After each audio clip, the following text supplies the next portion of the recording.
एक लोहे के टुकड़े को हम रखें, उस लोहे के टुकड़े पास एक लोहे के टुकड़े को रखें, तो क्या ये लोहे का टुकड़ा लोहे के टुकड़े को खींचेगा? खींचेगा? क्यों नहीं खींचेगा? अगर खींचना एक लोहे का टुकड़ा तो क्या करना चाहिए बोलो? एक टुकड़े को मैग्नेट बनाना होगा तो दूसरे को खींचेगा ना। तो सबकॉन्शियस माइंड को पावरफुल करना अपने शरीर को मैग्नेट करने जैसा है। वो अपने आप सामने की चीजों को खींचने लगेगा। जब तक आप एक कबूतर के पंख को भी खींच नहीं पाओगे, समझ रहे हो ना? जब तक आप लोहा रहोगे, एक कबूतर के पंख को भी खींच पाओगे क्या? अगर आप मैग्नेट बन गए तो सबकॉन्शियस माइंड को एक्टिवेट करना मैग्नेट बनने जैसा है। आप सबको एक बुक रेफर करता हूं, जरूर ये बुक ऑनलाइन में खरीद के पढ़ना, जोसेफ मर्फी का the power of subconscious mind. क्या बुक है? The power of subconscious mind. इसको जरूर पढ़िए, the power of subconscious mind. इस बुक को पढ़िए। बेटा एक बुक और लिख लो, एक बुक और लिख लो। किसी के पास नोटबुक पेन कॉपी है तो मोबाइल में रिकॉर्ड कर ले। शॉर्ड हेम्स्टेटर का, शॉर्ड SHAD, शॉर्ड HELMSTETTER, हेम्स्टेटर।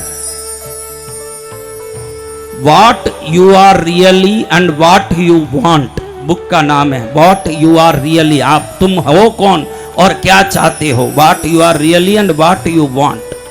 ये बुक जरूर मंगा के पढ़ो। ये एक ही बुक, शॉर्ड हेम्स्टेटर का बुक पढ़ने से सेल्फ टॉक कैसे करना चाहिए, अपने गोल्स को कैसे अचीव करना चाहिए और पर्सनल प्रैक्टिसेस कैसे सक्सेस होते हैं, ये तीनों बात उन्होंने उस पुस्तक में बहुत अच्छा दिया है।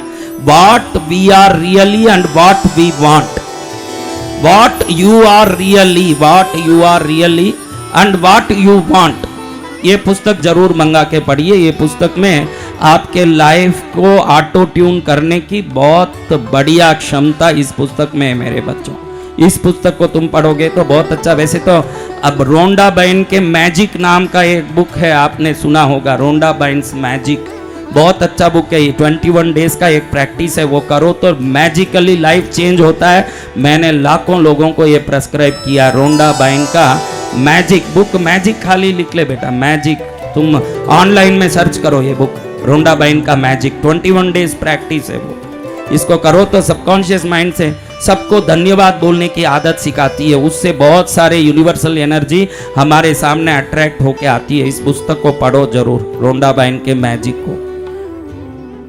अब आप सबको आज कुछ सीखने मिला होगा, ऐसे मैं मानता हूं बच्चों।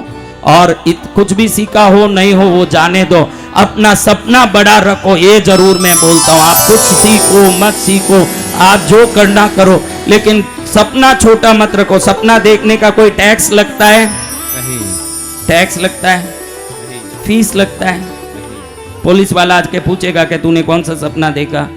तो सपना हाईएस्ट रखो। हम लोग डरते हैं कि ये पॉसिबल कैसे होगा मेरे लाइफ में। ये जो फियर है यही हमारे लाइफ में ट्रबल है। जब फियरलेस हो जाओगे तो एंडलेस भी हो जाओगे, ये बहुत जरूरी है। जब फियरलेस हो जाओगे, जब तक फियर होगा कहीं ना कहीं लिमिटेशंस होंगे। क्या होंगे? लिमिटेशंस। आप लिमिटेड होना चाहते हो कि लिमिटलेस होना चाहते हो? लिमिटलेस। लिमिटलेस होना तो पहले फियरलेस होना पड़ेगा। No fear about the family circumstances, no fear about the money limitations, no fear about the family education. मेरे पिताजी पढ़े हैं कि नहीं पढ़े हैं, कि मेरे पिताजी पैसे वाले हैं कि नहीं हैं, कि मेरे पिताजी मेरे लिए ये चाहते हैं कि नहीं है। तुमने अगर मन में ठान लिया फियरलेस होके मुझे ये बनना है, तो पूरी कायनात को तुम्हारा सहयोग करना पड़ेगा। ये ध्यान रख लो। ये जीवन जय जय गुरुदेव, ये तुम्हारे लिए होके ही रहेगा मेरे बच्चों। और मैं भी भगवान से, माता से प्रार्थना करता हूं कि तुम्हारे सपने बड़े हों, भारत के निर्माण में तुम्हारा भी सहयोग हो, भारत शक्तिशाली देश बनने में तुम जैसे बच्चों का भी जरूर सहयोग बना रहे, और तुम सब अपने आप को श्रेष्ठ बनाते हुए इस भारत के दुर्बल वर्गों को भी श्रेष्ठ बनाने की कोशिश करते रहो तुम लोग। यही हम चाहते हैं और यही काम तुम लोग करना। बेंगलुरु से 90 किलोमीटर दूर कृष्णगिरी है, जहाँ का मैं पीठाधीश हूँ और यहाँ पर मैं थोड़े दिन के लिए प्रवचन करने आया हूँ। मेरे बच्चों, जब भी हॉलीडेज में साउथ जाते हो, साउथ इंडिया घूमने जाते हो, मम्मी पापा को जरूर बोलना जो गुरुदेव ने हमको ज्ञान दिया वो कृष्णगिरी हमको जाना है, उधर हमको लेके जाइए। हमको कृष्णगिरी जरूर जाना है। कहाँ जाना है? कृष्णगिरी।